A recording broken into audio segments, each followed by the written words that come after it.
Thank you to my classmates for the honor of speaking to you today. You know exactly what you've gotten yourselves into. For those of you who might not know, whenever Alicia LaMagdalene, or the assistant head of school, was absent, Dr. Vesper often handed me the mic and let me run morning meeting. Pretty great, right? And usually, before I introduced whoever was speaking that day, I would say a pun. A pun that was really funny,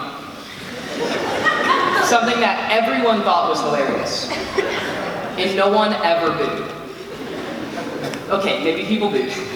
But ever since I was chosen to speak for graduation, I've been racking my brain for the perfect pun. A pun worthy of being said in a graduation speech. And I kept going through a bunch of different puns in my head, but nothing really seemed to fit. I mean, insect puns really bugged me.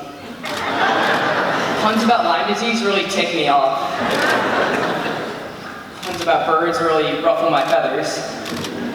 Puns about cars totally drive me up the wall. You get the point. But I think for me to be able to go on stage and have the opportunity to make these jokes in the first place is a testament to the type of community that we have here at university. One that encourages students to be themselves. We all started in this school as hesitant freshmen who had to suffer through a series of torturous activities. Team building activities. We all had different interests, talents, ideas, and abilities. We didn't realize it, but we were already a part of something. Something bigger than ourselves, our classmates, our friend groups, and even the class of 2018. We had entered a community of acceptance, love, and support. Whenever I tell my parents something new about our school, they always say, I wish I could have gone to a school like university. And I don't blame them. We've had sports teams that have placed in the top 4 in the state of Indiana for the past 5 years. And when I say sports, I mean the UHS academic team. We don't have bells, locks on lockers, and we cater Chick-fil-A. It seems surreal to be able to eat outside with your friends on a sunny day in spring, but it's really just that cool. University has this unique culture that provides students with opportunities, support structures, and space to express themselves. And no class has made better use of these opportunities than the class of 2018. 2 members of this class created a club solely for the purpose of drinking designated state beverages. I mean, pretty refreshing, right? Another kid walks around in a large inflatable dinosaur costume. We have kids creating apps, swimming laps, and making really bad raps.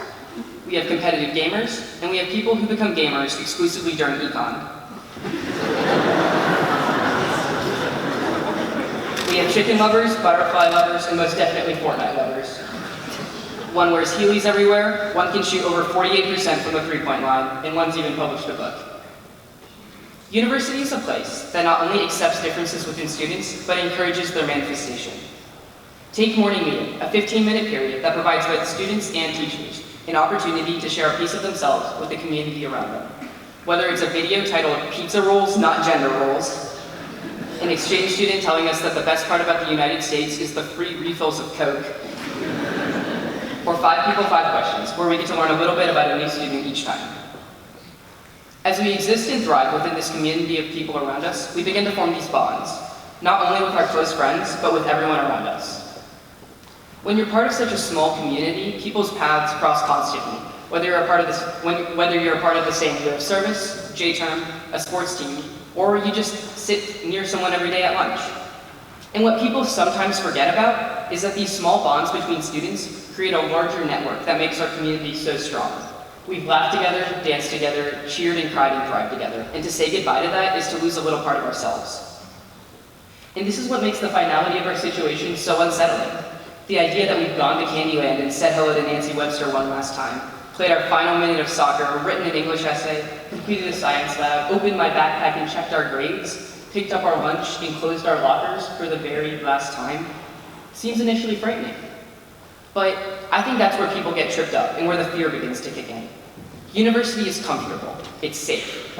We're inside this bubble of people who know us and trust us, and whom we trust as well. The outside world will not be so forgiving if we leave our laptops out or don't lock our lockers.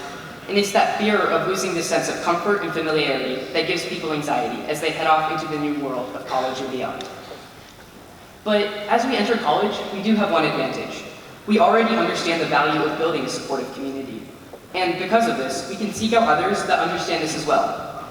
We can go to these new places and accept and recognize the differences that each person has and the potential of each person there.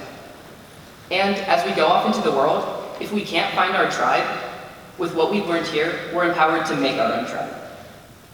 Every student here has an unlimited potential to change the world in front of them.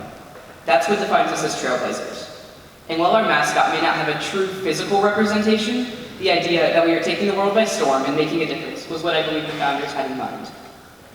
The future is now. We've all been asked, what do you want to be when you grow up, hundreds of times, but now we're supposed to understand that already and know exactly what we want to do.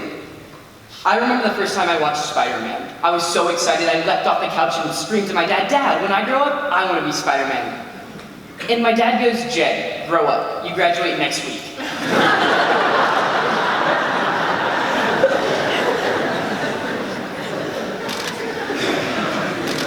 I'm incredibly thankful for the amazing support and environment that university has provided me. Exciting mentor meetings and basketball games with Derek Thomas, international soccer games with my best friends, lettuce eating competitions, a zombie apocalypse, enthusiastic teachers, genuine friends, and a lifetime of memories. So today, let's take a moment to recognize the value that each person here has brought to our class. It wouldn't have been the same without every individual contributing their unique selves. I've been blessed to be part of such a wonderful community.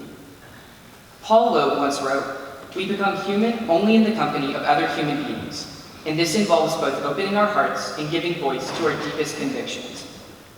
I encourage all of us here today to go out into the world and express our unique selves, authentically and without fear. Let's surround ourselves with people that will bring out the best in us, and people that we can form lifelong bonds with. Because that's what we've learned how to do here at university, and it's how we can best expand our university bubble to the world around us.